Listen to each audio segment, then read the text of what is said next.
Chapitre 14. L'éros et les variétés de l'ivresse.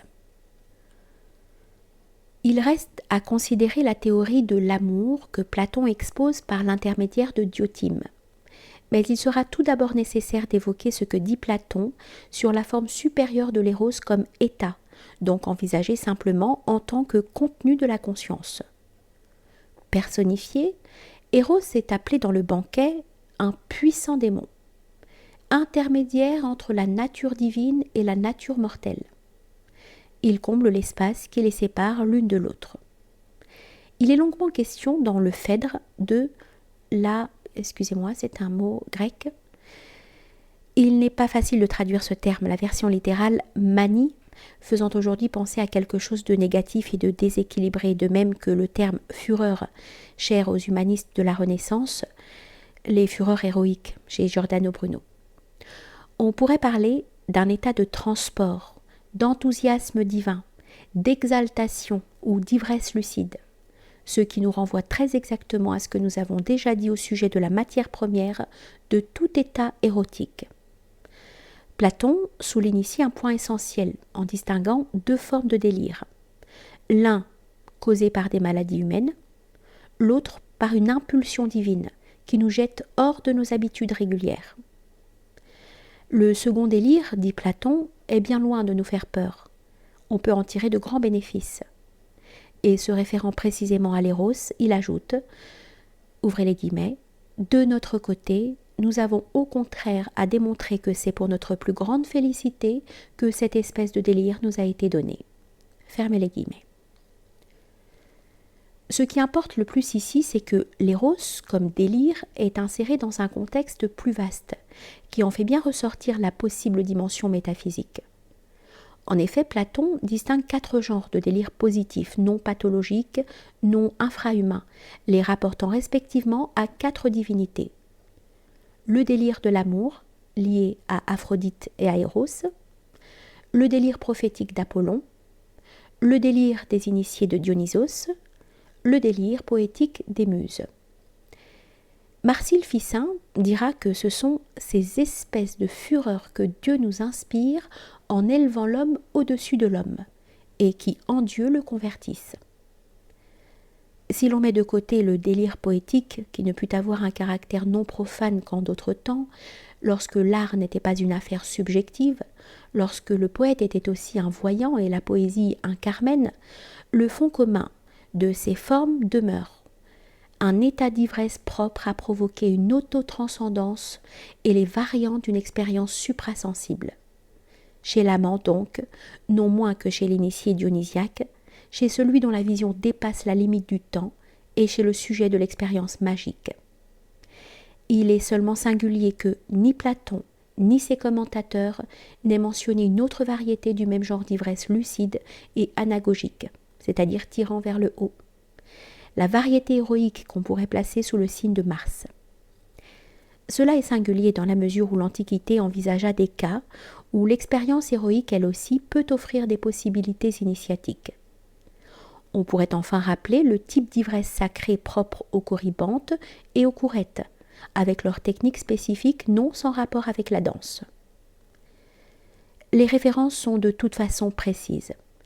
Un ensemble est donc considéré, dont l'éros sexuel n'est qu'un élément, une spécialisation. Sa matière première reste une ivresse animatrice, comme s'il y avait greffe dans la vie humaine d'une vie supérieure.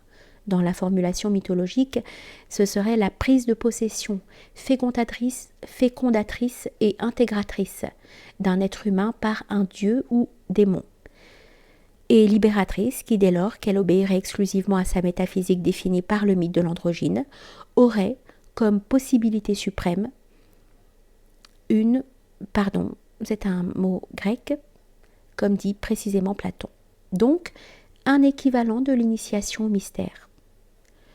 Au demeurant, il est très significatif que le mot orgie, qui a fini par être associé seulement au déchaînement des sens et à la sexualité, put être associé à l'origine à l'adjectif sacré, les orgies sacrées. En effet, on désignait l'état d'exaltation enthousiaste qui menait dans les mystères antiques vers la réalisation initiatique. Mais lorsque cette ivresse de l'éros en soi apparentée aux autres ivresses d'ordre suprasensible dont parle Platon, se spécialise pour devenir désir, et puis désir uniquement charnel. Lorsque, pour ainsi dire, de conditionnante qu'elle était, elle devient conditionnée, en se rattachant totalement au déterminisme biologique et aux sensations troubles de la nature inférieure, alors elle se dégrade et tombe dans la forme constituée par le plaisir, par la volupté vénusienne. Ici aussi, il faudra distinguer des degrés. Le plaisir possède un caractère diffus encore extatique lorsque le moment magnétique de l'amour, avec le subséquent amalgame fluidique des deux êtres, est assez intense. Quand cette intensité disparaît par suite de l'habitude d'accomplir l'acte physique avec la même personne, le plaisir tend de plus en plus à se localiser corporellement dans certaines zones ou certains organes, les organes sexuels essentiellement.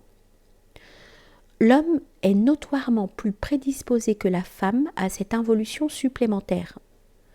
On a enfin le plaisir dissocié de toute expérience ou collapsus, de l'état de la pure ivresse exaltée et lucide, portée par un élément suprasensible. C'est alors que la tentative de l'éros, comme impulsion vers l'être absolu et l'immortalité, avorte dans le cercle de la génération physique. Ce à quoi correspondra, on va le voir, la deuxième théorie de l'amour, celle exposée par Diotime. Dans ce contexte, il ne sera pas superflu de se référer une nouvelle fois à l'opposition platonicienne entre deux genres de délire, pour en développer le contenu. En général, lorsque l'état dont on a parlé se manifeste, les facultés de l'individu ordinaire sont suspendues. Son mental, son manas, comme disent les hindous, est exclu, ou bien transporté en tant qu'il obéit à une force différente. Cette force peut être ontologiquement supérieure ou inférieure au principe de la personnalité humaine, d'où la possibilité et l'idée d'une ivresse extatique ayant un caractère ouvertement régressif. La magie sexuelle, tout particulièrement, joue sur cette ligne de partage très subtile. À titre d'illustration théorique, on peut maintenant faire allusion à l'interprétation déviée d'un auteur que nous avons déjà cité, Ludwig Klages. Il a partiellement repris les vues platoniciennes, a mis en relief l'élémentarité du fait constitué, dans l'éros, par l'ivresse, contre les diverses interprétations psychologiques ou physiologiques, reconnaissant la dimension non physique et les potentialités extatiques de cette ivresse. Mais le point central de son interprétation est le suivant, ouvrez les guillemets. Ce n'est pas l'esprit de l'homme qui se libère dans l'extase, mais l'âme. Et celle-ci ne se libère pas du corps, mais de l'esprit. Fermez les guillemets. Bien que chez cet auteur, l'esprit ne soit pas du tout l'esprit, mais en dernière analyse, un synonyme de mental, il n'en demeure pas moins que l'âme dont il est question correspond aux strates inférieures, quasi inconscientes, à la limite du bios de l'être humain, à la partie yin, féminine, obscure, nocturne, et non yang, masculine, lumineuse, diurne de celui-ci. On peut donc dire que l'extase que Klages envisage est une extase tellurique, voire démonique. Son contenu émotif avait déjà été désigné dans la tradition hindoue par le terme rasasvadana. Il existe donc une phénoménologie bien différenciée du délire et de l'éros, dont on ne soulignera jamais assez l'importance du point de vue pratique. Il vaut toutefois se convaincre que tant la possibilité négative dont on vient de parler que la possibilité opposée, positive, d'un délire divin, entre guillemets, sont pareillement éloignées soit de tout délire d'origine pathologique, soit de l'impulsion brutale et aveugle de l'éros animalisé. Les ethnologues, aussi bien que les historiens des religions et les psychologues contemporains, ne se soucient pas le moins du monde de ces distinctions importantes.